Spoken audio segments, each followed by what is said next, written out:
Hello students, क्या हाल चाल है आप लोगों के। तो उम्मीद करता हूँ सब बढ़िया होंगे और मजे कर रहे होंगे। तो बेटा आज इस वीडियो में हम लोग बात करने वाले हैं कॉन्सेप्ट बेस्ड क्वेश्चंस पे।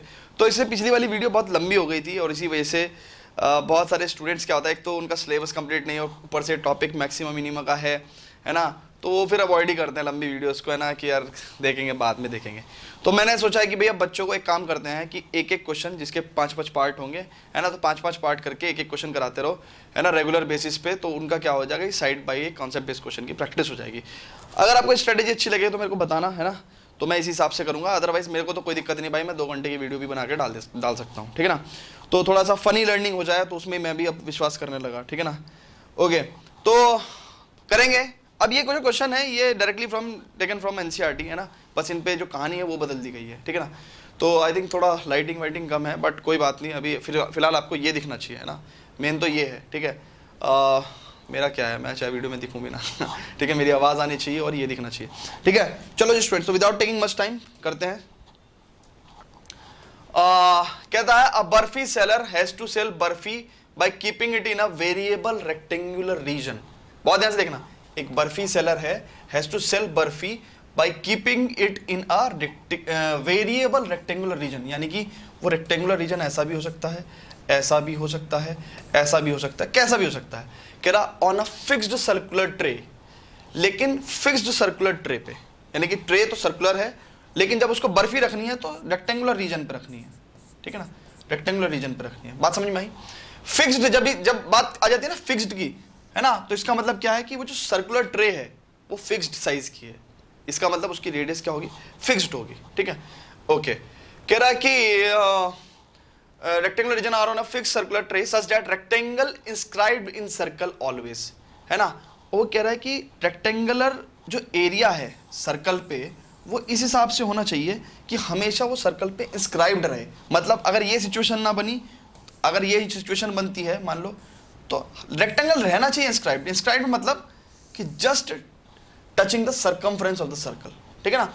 तो इस तरीके से केस हो सकता है, या इस तरीके से भी केस हो सकता है, ये भी रेक्टेंगुलर रीजन है, कुछ भी हो सकता है, ठीक है ना। लेकिन हमेशा जो भी रेक्टेंगुलर रीजन रहेगा वो इंस्क्राइब्ड ऑन द सर्कल रहेगा, है ना।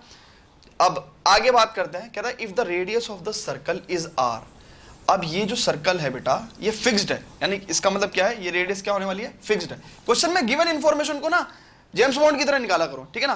तो ये रेडियस क्या है इसकी, फिक्स्ड है ना, ये भी आर हुई, ये भी आर हुई। कह रहा and angle C E B is theta, angle C E B is theta, ठीक है। अब आगे क्या कहता है, कह रहा find area A of the region R. ये जो रेक्टेंगुलर रीजन है इसका एरिया पूछ रहा है, ठीक है ना। सो एरिया निकाल देंगे, कितना होगा बेटा एरिया, कितना होगा सर। रेक्टेंगुलर रीजन का एरिया होता है लेंथ इनटू ब्रेड्थ, ठीक है ना, यानी कि E B into B C. अब E B into B C, ठीक है। अब मेरी बात सुनो कि E B into B C क्या होगा, बहुत ध्यान से देखेंगे, बहुत ध्यान से। एक चीज सिखाना चाह रहा हूं मैं आपको। मैंने यहाँ पे ऑप्शंस इसलिए नहीं दिए क्योंकि ऑप्शंस करने से पता क्या होता है, बच्चे जो है ना कमेंट में उल्टा सीधा जो है ना, मतलब ये वीडियो क्योंकि प्रीमियर करने के हिसाब से बनाई गई है, तो मतलब बच्चे उल्टे सीधे कमेंट ए होगा, बी होगा, सी। और कई बार क्या होता है ना, ऑप्शन से आपको और हेल्प मिल जाती है कि अच्छा ये ऑप्शंस हैं तो ऐसा कर सकते हैं। नहीं, मैं चाहता हूं कि आप बिना ऑप्शंस के भी क्वेश्चन को सॉल्व कर सकें। मान लो ये क्वेश्चन सब्जेक्टिव टाइप में आता तो भी तो आप इसको सॉल्व करते हैं, तो इसलिए आप सब्जेक्टिव टाइप की होने की वजह से मैंने इसके ऑप्शन हटा दिए हैं, है ना। कहोगे तो अगली बार ऐड कर दूंगा, कोई दिक्कत नहीं है। So E B into B C. अब ई बी कितना है, बहुत ध्यान से देखेंगे, 2r cos थीटा। सो ये हो गया 2r cos थीटा, और ये कितना हो जाएगा परपेंडिकुलर जो इसका वो है 2r sin थीटा, है ना, 2r sin थीटा। सो अगर हम लेंथ इनटू ब्रेड्थ करें तो कितना हो जाएगा, ये हो जाएगा 2⁴r² sin theta cos theta. और अगर कभी इस तरह की सिचुएशन बन रही है तो आप क्या कर दो, 2 sin थीटा cos थीटा का फॉर्मूला बना दो, तो यानी कि आप लिख सकते हो 2r² sin 2 थीटा, ठीक है ना। दैट्स इट, ये एरिया निकाल दिया आपने, ठीक है। चलो जी आगे देखते हैं, आगे क्या कहता है। कह रहा find what value for what value of theta D A by D theta equal to 0। So अभी ए कितना आया हमारे पास, अभी आपने देखा ए कितना आया, ए आया हमारे पास 2r² sin 2 थीटा, ठीक है। कह रहा what value of theta D A by D theta equal to 0। So d A by D theta कितना हो जाएगा, इट इज 2⁴r, ठीक है। sin 2 थीटा कितना, cos 2 थीटा, और 2 थीटा का कितना हो जाएगा 2, ठीक है। सो ये हो जाएगा आपके पास 8r cos 2 थीटा। अब इसको अगर हम इक्वेट करें जीरो के, है ना, उसने कहा कि for what value of theta D A by D theta equal to zero. So अगर हम इसको अब इक्वेट करेंगे जीरो के, तो एक बात सुनो, ये वाली क्वांटिटी तो जीरो हो नहीं सकती, आर जीरो नहीं हो सकता, आर क्या है, रेडियस है, वो जीरो नहीं हो सकता, ठीक है भाई। वो तो ऑब्वियसली यार वो जीरो कैसे हो जाएगा, है ना, वो जीरो हो जाएगा तो सर्कल खत्म हो जाएगा ना, आर जीरो दे तो फिर ये सब कहानी खत्म हो जाएगी, है ना, वो बर्फी रखेगा कहाँ पे जब सर्कल खत्म हो जाएगा। सो cos 2 थीटा यानी कि cos 2 theta equal to zero होगा। अब cos थीटा अगर कभी जीरो होता है ना तो 2 थीटा इक्वल टू कितना हो जाएगा, ये odd multiple of pi by 2, odd multiple of pi by 2, ठीक है ना। यानी कि वी कैन से कि भैया जैसे पाई बाई 2 हो सकता है, ठीक है, और 3 पाई बाई 2 हो सकता है थीटा की वैल्यू। सो थीटा की वैल्यू कितनी हो जाएगी, पाई बाई 4। और इस केस में अगर हम बात करें तो 2 theta equal to 3 pi by 2, that means कितना हो जाएगा 270, है ना। बहुत ध्यान से देखो, 18 या 54 270, 270 बटे 2 135 डिग्री नहीं हो सकता, ठीक है ना, वैसे भी नहीं हो सकता। और वैसे भी सुनो, वैसे भी नहीं हो सकता। और 135 डिग्री में तो देखो ना ये क्या हो जाएगा, है ना, ऑब्ट्यूस हो जाएगा, 90 से भी ज्यादा पहुंच रहा है, ठीक है ना। तो फिर सोचो कि रेक्टेंगल बनेगा कैसे, है ना, 2 थीटा होने के बाद। तो ये वाला केस पॉसिबल नहीं है, ठीक है। तो what we will do, we will take this much, ठीक है, theta equal to pi by 4। मतलब समझ रहे हो ना आप कि भैया 2 theta equal to 3 pi by 2 अगर हम लेते हैं तो थीटा की वैल्यू कितनी आती है, बहुत ध्यान से देखो, थीटा 2 थीटा इक्वल टू अगर 3 पाई बाई 2 हो जाए यानी कि 270 डिग्री हो जाए, है ना, 18 से 54 बटे 2 that is 270 degree. So theta कितना हो जाएगा, ये हो जाएगा लगभग 135 डिग्री, ठीक है ना। और अगर थीटा 135 डिग्री होता है, थीटा 135 डिग्री होता है, तो आप खुद सोचो ना, ये रेक्टेंगल का ये वाला एंगल है, ठीक है ना, ये भैया कुछ भी होगा, होगा तो 90 से कम ना, ये होगा तो 90 से कम ना। अरे ये पूरा देखो ना, ये पूरा 90 है, तो थीटा क्या है, उसका सबसेट ही तो है, पार्टी तो है, तो होगा तो 90 से कम ना, तो ये हो नहीं सकता, ठीक है। तो इसका मतलब theta equal to pi by 4, तो इसका मतलब theta equal to pi by 4 will be our answer, ठीक है। आगे देखते हैं, फटाफट इसको नोट भी कर देना ना वीडियो को पॉज करके। अब स्टूडेंट्स ये देखते हैं क्वेश्चन नंबर 3 क्या कहता है इसमें, कह रहा for what value of theta makes area of rectangular reason maximum, ठीक है ना। वैसे तो अभी हमने देखा कि भैया जो D A over d theta था वो कितना था, 8r cos 2 थीटा, ठीक है ना।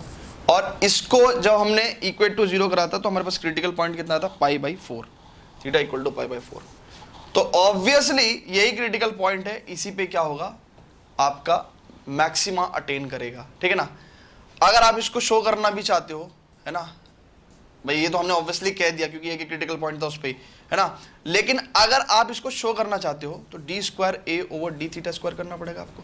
तो कितना करोगे, ये हो जाएगा 8r cos 2 थीटा का कितना हो जाएगा, माइनस साइन 2 थीटा, और 2 थीटा का इंटू 2, सो ये कितना हो जाएगा, माइनस 16r साइन 2 थीटा, ठीक है। अब ये d square A over d theta square आप साफ साफ देखो ना, साफ साफ देखो, at theta equal to pi by 4 कितना हो जाएगा, ये हो जाएगा माइनस 16 इंटू आर और साइन 2 थीटा, साइन 90 की वैल्यू 1। सो ऑब्वियसली आर की वैल्यू पॉजिटिव, तो ये क्वांटिटी लेस देन 0 हुई, तो definitely this is the point of maxima. तो ये आप बता सकते हो, इसको शो कर सकते हो। हालांकि ऑब्जेक्टिव टाइप क्वेश्चन में तो आपको देखते ही theta equal to pi by 4 tick कर देना है, ठीक है, क्योंकि ये क्रिटिकल पॉइंट है और इसी पे ही मैक्सिमा अटेन करेगा, है ना, अकेला क्रिटिकल पॉइंट यही था। ओके स्टूडेंट्स, तो अब क्या है, अब वो कह रहा है कि for maximum value of rectangular region R will take the shape of, अब R will take the shape of. अब एक बात बहुत ध्यान से देखेंगे, बहुत ध्यान से देखेंगे, अभी हमने एक बात बताई है, क्या कि भैया theta equal to pi by 4 पे ये जो रेक्टेंगुलर रीजन आर है इसका एरिया ऑफ रेक्टेंगुलर रीजन, इसने क्या अटेन किया था, मैक्सिमम अटेन किया था, ठीक है ना। अब वो कह रहा है कि जब वो मैक्सिमम रीजन अटेन करेगा तो उसकी शेप क्या होगी, रेक्टेंगल में भी तो बहुत सारी तरह की शेप्स हो सकती है ना, तो कैसी शेप होगी, तो देखते हैं, अब देखते हैं कैसी शेप हो सकती है। देखो ये आर, ठीक है ना, और theta equal to pi by 4 होने की वजह से क्या हो जाएगा, ये हो जाएगा 2r cos पाई बाई 4 और ये हो जाएगा 2r sin पाई बाई 4। और सुनो 2r cos पाई बाई 4 और 2r sin पाई बाई 4, इसकी वैल्यू कैसी होती है? इक्वल होती है, इक्वल होती है, ठीक है ना। 2r cos पाई बाई 4 और 2r sin पाई बाई 4 की वैल्यू इक्वल होगी। क्यों? cos पाई बाई 4 और sin पाई बाई 4 की वैल्यू क्या होती है? cos पाई बाई 4 और sin पाई बाई 4 की जो वैल्यू होती है वो कितनी होती है? 1/√2, ठीक है। तो इससे क्या हो जाएगा कि भैया ये किसका शेप लेगा? जब लेंथ और ब्रेड्थ दोनों इक्वल हैं तो इसका मतलब क्या है कि रेक्टेंगुलर रीजन किसकी शेप लेगा? स्क्वायर की शेप लेगा, ठीक है। तो इस तरीके से क्वेश्चंस को थोड़ा सा इधर उधर तोड़ मरोड़ के बनाया गया है, ठीक है। ओके, आगे देखेंगे, आगे देखेंगे। लास्ट क्वेश्चन कहता है for maximum value of R, है ना, for maximum value of R, basically ये आर नहीं है, ये ए है। For maximum value of R से मतलब है उनका कि रेक्टेंगुलर रीजन का जो एरिया है वो मैक्सिमम वैल्यू है ना, तो मैक्सिमम वैल्यू ऑफ ए की बात कर रहा है वो, ठीक है। कह रहा what will be the value of E B, what will be the value of E B, है ना। अब एक बात सुनो, मैक्सिमम वैल्यू ऑफ ए के लिए क्या हुआ अभी? थीटा कितना है? पाई बाई 4, ठीक है ना। ओके, वो क्या पूछ रहा है आपसे? ई बी पूछ रहा है ना, ई बी पूछ रहा है। तो ई बी आप बता सकते हो कैसे? भाई ये आर आर रेडियस थी, तो ये ई बी कितना हुआ? 2r cos पाई बाई 4, ठीक है ना। सो ई बी की वैल्यू कितनी हुई? 2r cos पाई बाई 4 और 2r cos pi by 4, cos pi by 4 कितना होता है? 1/√2, सो √2 से √2 टाइम्स क्या, यू विल गेट √2r। तो ई बी की वैल्यू आ गई आपके पास √2r। तो इसी तरीके से इजी से क्वेश्चंस, आपको कंसेप्ट बेस्ड क्वेश्चंस जो हैं वो मैं ऑलमोस्ट हर एक दिन छोड़ के एक दिन मतलब आपको इस तरह का एक देता रहूँगा, जिससे कि एग्जाम तक आपके जो है ना ये सारे कॉन्सेप्ट बेस्ड क्वेश्चन जो है ना वैसी हवा में ही खत्म हो जाएं, ठीक है। ओके स्टूडेंट्स, तो मिलते हैं और फर्दर वीडियोस के साथ। And also I am planning for the one shot videos, है ना, so that you guys can have the quick revision, ठीक है। और क्विक रिवीजन वन शॉट जो ये जो कोर्स है ये basically it will be uploaded on YouTube, ठीक है ना। सो डोंट वरी कि भाई ये सर ये पेड होगा या वो होगा। देखो पेड सिर्फ एक ही बैच है, प्रथम बैच, ठीक है ना। उसके पीछे भी सिर्फ रीज़न ये है कि भाई जिनको पढ़ना है वो आ जाओ एक तरफ, क्योंकि बहुत सारे बच्चे क्या होता है ना, यूट्यूब पे क्या होता है कि एक क्लास में 60 बच्चा, 60 के 60 की अलग डिमांड, अब सबकी डिमांड फुलफिल नहीं कर सकते, ठीक है। तो क्यों? क्योंकि किसी को कुछ चाहिए, किसी को कुछ चाहिए। अब जिनको सीरियसली होकर पढ़ना है भाई वो आ जाओ एक तरफ, ठीक है। तो बस वो सिर्फ वो उद्देश्य था और कुछ नहीं था, है ना, थोड़ा सेपरेशन करने के लिए, ठीक है। और ज़्यादा फीस भी नहीं रखी थी इसलिए उसकी, ठीक है। और अभी बैच 1 तारीख से स्टार्ट होना है ना, अभी तो 30 ही तारीख है। तो जिनको ज्वाइन करना है वो अपना ज्वाइन कर लें, ठीक है ना। और अभी तो आज रात में क्या है कि उसकी ओरिएंटेशन क्लास भी है प्रथम बैच की, ठीक है। तो जो लोग देख रहे हैं वीडियो तो मिलते हैं 9 बजे, ठीक है, प्रथम बैच में। Okay then students, good bye, मिलते हैं नेक्स्ट वीडियो में।